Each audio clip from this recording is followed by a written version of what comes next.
Be ready. 15 seconds.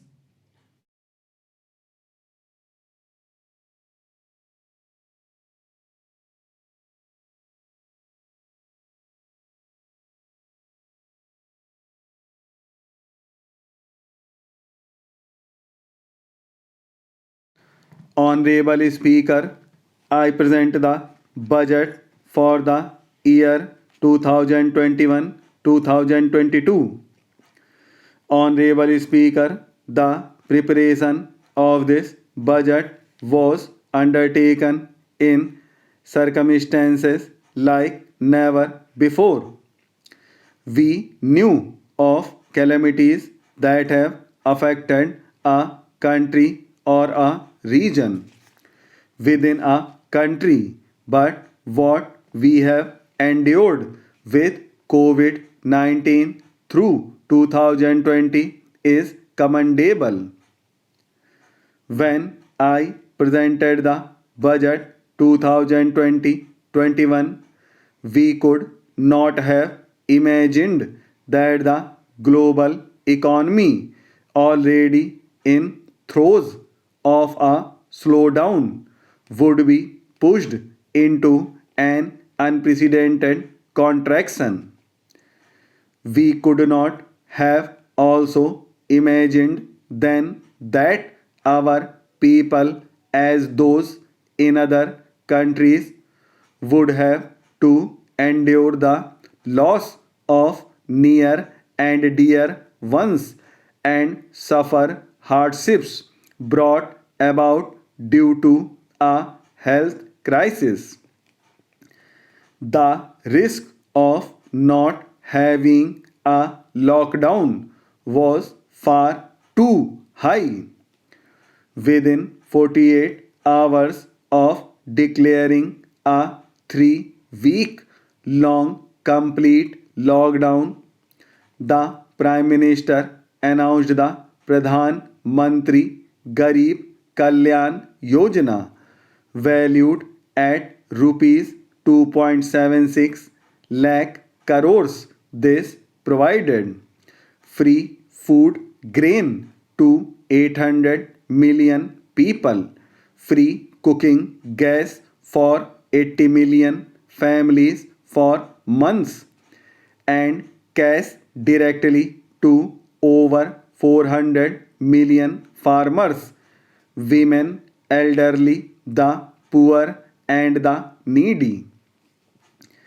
Even as a large section of citizens stayed home, milk, vegetable, and fruit suppliers, health and sanitary workers, truck drivers, railways and public transport workers, bank employees, electricity workers, our annadatas, police, firemen, and the armed forces all had to go about their work as normal, but with the additional anxiety of the virus hanging over them.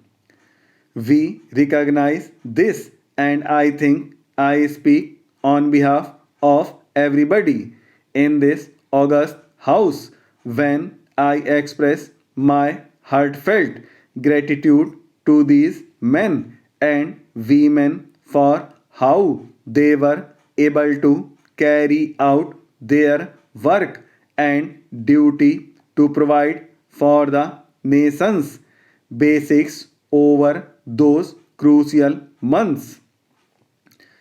Speaker Sir for Public Good, honorable members of Parliament and members of legislative assemblies too offered their salaries.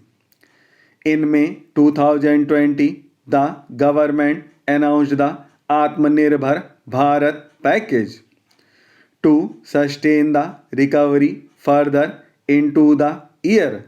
We also rolled out two more Atmanirbhar Bharat packages.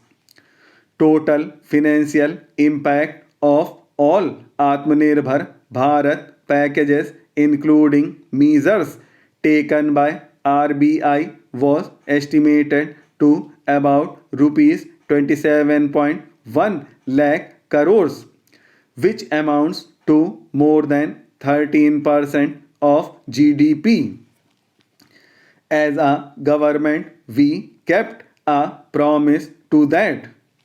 The Atmanirbhar packages accelerated our pace of structural reforms. Redefinition of MSMEs, commercialization of the mineral sector, agriculture and labor reforms, privatization of public sector undertakings, one nation, one ration card, and production linked incentive schemes are some of the notable reforms carried out during this period. Faceless income tax assessment, DBT, and financial inclusion are the others. Today, India has two vaccines available and has begun medically safeguarding not only her own citizens against COVID 19 but also those of 100 or more countries. It is added comfort to know that two or more vaccines are also expected soon. Honorable Prime Minister launched the vaccination drive by crediting and thanking our scientists. We are ever grateful for the strength and rigor of their efforts. Having said that, we are all reminded time and again that our fight against COVID 19 continues into 2021. Now, just as it had happened after the two world wars, there are signs that the political, economic, and strategic relations in the post COVID world are changing. This moment in history is the dawn of a new era on in which India is well poised to truly be the land of promise and hope.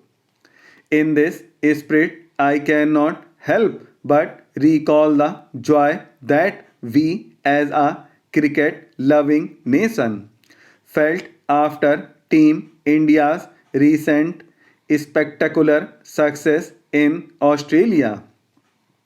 It has reminded us of all the qualities that we as a people, particularly our youth, epitomize of having abundant promise and the unsuppressed thirst to perform and succeed.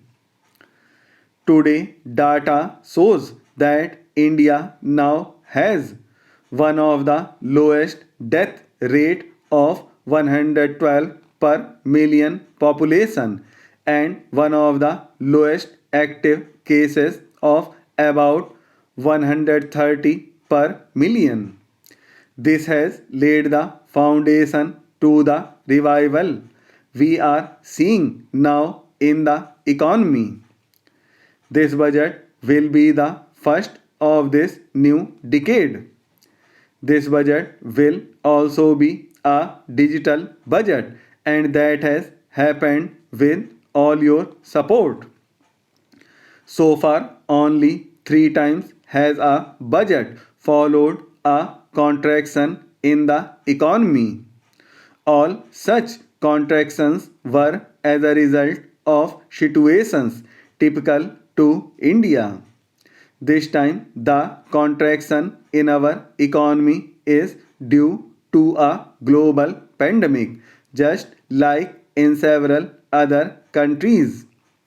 Having said that, I want to confidently state that our government is fully prepared to support and facilitate the economy's reset. This budget provides every opportunity for our economy to raise and capture the pace that it needs for sustainable growth. 2021 is the year of many important milestones for our history, which we have to remember here.